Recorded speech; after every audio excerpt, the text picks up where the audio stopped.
आप सभी दीदियों का हमारे इस वीडियो में स्वागत है। और आप जो भी दीदियाँ वीडियो हमारे देख रही हैं, बहुत ही इंपॉर्टेंट वीडियो है, ज़रूर देखिएगा पूरा एंड तक, जिससे आपको सही जानकारी प्राप्त हो सके।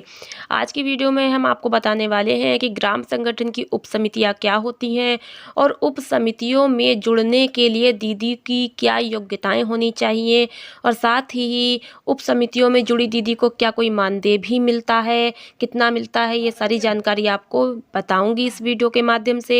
तो वीडियो को पूरा अच्छे से वॉच कीजिएगा और वीडियो को लाइक तो अभी कर दीजिए, चैनल को सब्सक्राइब कर लीजिएगा अगर नहीं किया है, और बेल आइकन को प्रेस करके ऑल पे क्लिक कर लीजिएगा, जिससे ऐसी इंपॉर्टेंट जानकारी की वीडियो जो भी मैं नई अपलोड करूं लगातार आपको नोटिफिकेशन के माध्यम से सूचना मिलती रहे, आप पहले से पहले वीडियो को देख पाएँ, जानकारी प्राप्त कर पाएँ। चलिए आज के वीडियो में हम लोग बात करेंगे कि उप समिति जो बनती हैं ग्राम संगठन में, उनमें जो दीदियाँ जुड़ती हैं वो कितनी जुड़ती हैं, और उनमें जुड़ने के लिए क्या दीदी की कोई योग्यता भी होती है तो क्या क्या योग्यताएं होती हैं, ये सबसे पहले हम लोग चर्चा करेंगे। उसके बाद में और भी जानकारियाँ जो समिति से जुड़ी हुई मैं आपको ज़रूर दूंगी। तो चलिए बात कर लेते हैं ग्राम संगठन में बनने वाली उप समितियों में जुड़ने वाली दीदियों की योग्यताओं पर।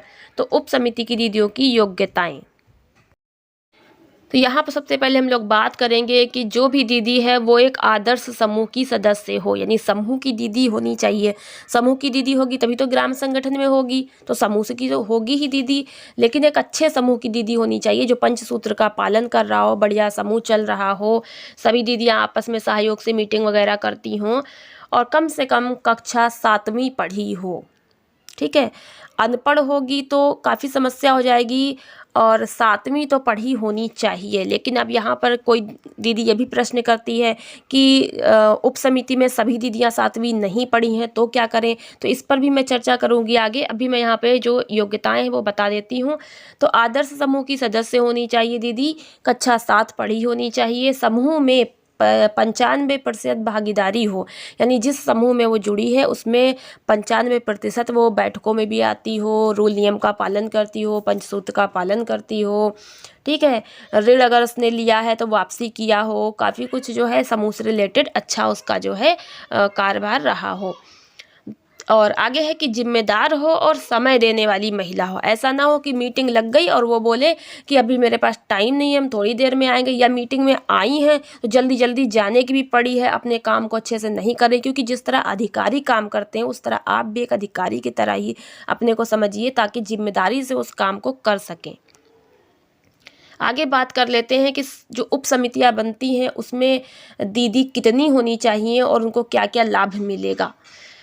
तो प्रत्येक उप समिति में 2 से 3 दीदी होना चाहिए, मतलब कम से कम 2 तो होंगी। एक दीदी से उप समिति नहीं बनती है, 2 से बनती है या 3 से बनती है, 5 भी रख सकते हैं अगर ज़्यादा है, नहीं तो 3 तो रखना चाहिए। 2 से 3 दीदी का ही उप समिति बनानी चाहिए, क्योंकि ज़्यादा भीड़ भी ना हो और जो है अच्छे से मीटिंग भी हो सके। अब कोई दीदी का अगर ये प्रश्न था कि उप समिति में अगर दीदियाँ पढ़ी नहीं है तो फिर, तो यहाँ पर देखिए साफ लिखा है प्रत्येक उप समिति में या प्रत्येक समिति में एक दीदी का पढ़ा लिखा होना जरूरी है। क्योंकि जो रजिस्टर मिलेगा उसको लेखा जोखा करना, मेंटेन करना, जाकर लिखा पढ़ी करना हर समूह की दीदी की, ये इसके लिए आपको पढ़ा लिखा होना जरूरी है। तो अगर 3 दीदी उप समिति में है तो एक दीदी का पढ़ा लिखा होना बहुत ज़रूरी है। 2 दीदी उप समिति में है तो एक दीदी का पढ़ा लिखा होना बहुत ज़रूरी है। अगला है इनको कार्य का प्रशिक्षण भी दिया जाए। और जो भी समितियां बनती हैं, वो चाहे निगरानी समिति हो, बैंक लिंकेज समिति हो, ऋण वापसी समिति हो, खरीदारी समिति हो, इस तरह की समिति हैं, ये प्रमुख समितियां हैं। तो ये समितियां तो बनती ही हैं, साथ में अन्य समितियां भी ग्राम संगठन अपने हिसाब से बना लेते हैं। जैसे कि स्त्री न्याय समिति है, ये भी बना सकते हैं, और भी समितियां आवश्यकता के हिसाब से बनती, फिलहाल उस पर हम अलग वीडियो में बात करेंगे। यहाँ पर हम आपको यही बताना चाह रहे हैं कि जो भी दीदियाँ समिति में जुड़ती हैं तो वो जो है उसमें से एक दीदी पढ़ी लिखी होनी चाहिए, और जो भी उनको काम दिया जाएगा वो उनकी समिति के हिसाब से उनको ट्रेनिंग भी दी जाएगी, समझाया जाएगा कि आपको क्या काम और कैसे करना, रजिस्टर भी कैसे भरना है, ये सब सिखाया जाता है। कोई आपको समस्या नहीं होगी, अच्छे से काम कर पाएंगे। और ये जो भी उप समितियाँ होती हैं, जब ग्राम संगठन की मीटिंग होती है तो वहाँ पे जो उप समितियाँ ही पहुँचती हैं, ग्राम संगठन के पदाधिकारी होते हैं, चौकोर आयताकार बैठ में, चौकोर नहीं आयताकार बैठकर जो है मीटिंग होती है, तो उसमें जो समिति है वो अपनी रिपोर्ट जो है खड़े होकर सुनाती है और बताती है। ठीक है, फिर उस पर पदाधिकारी ध्यान से सुनते हैं, सभी सदस्य सुनते हैं ग्राम संगठन के। उनकी इम्पोर्टेंट बातें मैं आपको बता दूं कि प्रत्येक समिति को अपना कार्य करके रिपोर्ट तैयार करके ग्राम संगठन की मीटिंग में सुनाना है। ठीक है, जो भी समिति होगी, चाहे वो निगरानी समिति हो, चाहे बैंक लिंकेज समिति हो, सब लोग से पूछा जाएंगे, पदाधिकारी पूछेंगे, तो हर समिति अपना अपना रिपोर्ट खड़े होकर सुनाएगी बारी बारी से। फिर दूसरा है, प्रत्येक समिति की ग्राम संगठन मीटिंग में समीक्षा होगी, उनकी दी हुई रिपोर्ट पर चर्चा होगी और आगे कार्रवाई व योजना बनाई जाएगी। फिर सब पदाधिकारी और सब कार्यकारी समिति मिलकर के उस रिपोर्ट को अच्छे से समझेंगे और आगे जो क्या करना है उस पर चर्चा करके कार्रवाई करेंगे, नियम बनाएंगे।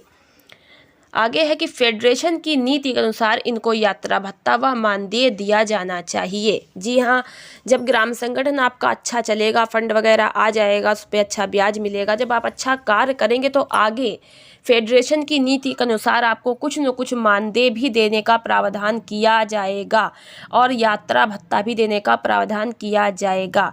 अभी ऐसा नहीं है कि आप काम शुरू करें तुरंत आपको भत्ता मानदेय मिलने लगे, आगे चल के इस पर चर्चा होगी और आपको देने की जो है नियम बनाए जाएंगे, तो आपको कहीं ना कहीं मानदेय भत्ता मिलने की पूरा जो है संभावना है। लेकिन आप अच्छे से कार्य कीजिए और आगे चल के आपको लाभ मिलेगा। तो आशा करती हूँ कि वीडियो के माध्यम से आपको बहुत कुछ जानकारी मिल गई होगी। और भी कुछ अगर प्रश्न पूछने हैं तो कमेंट बॉक्स में लिखकर पूछ सकते हैं। और अगर आपको इन समितियों के बारे में और ग्राम संगठन की उप समितियों के बारे में कोई जानकारी और भी चाहिए है या और समितियों के बारे में, सभी समितियों के बारे में जानना है, तो नीचे डिस्क्रिप्शन में हमने उप समितियों का लिंक दे दिया है।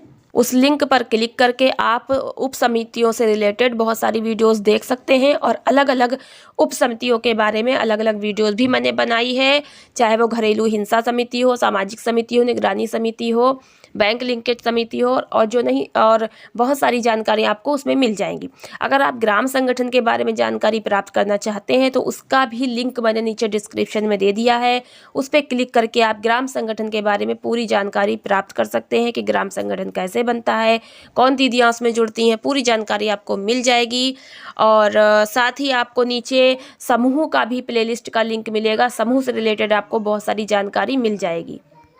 और साथ ही आपको बता दें कि समूह में जब दीदियाँ ग्राम संगठन में जाके जुड़ती हैं तो वहाँ हिस्सा धन यानी कि अंश पूंजी और सदस्यता शुल्क भी लेते हैं, तो उस पर भी मैंने एक वीडियो बना रखी है, वो भी आपको देखने को मिल जाएगी ऊपर आई बटन में, नीचे डिस्क्रिप्शन में और लास्ट में एंड स्क्रीन पर। तो मिलते हैं नेक्स्ट वीडियो में ऐसी इंपॉर्टेंट जानकारी के साथ। वीडियो पूरा देखने का आप सबका बहुत बहुत धन्यवाद।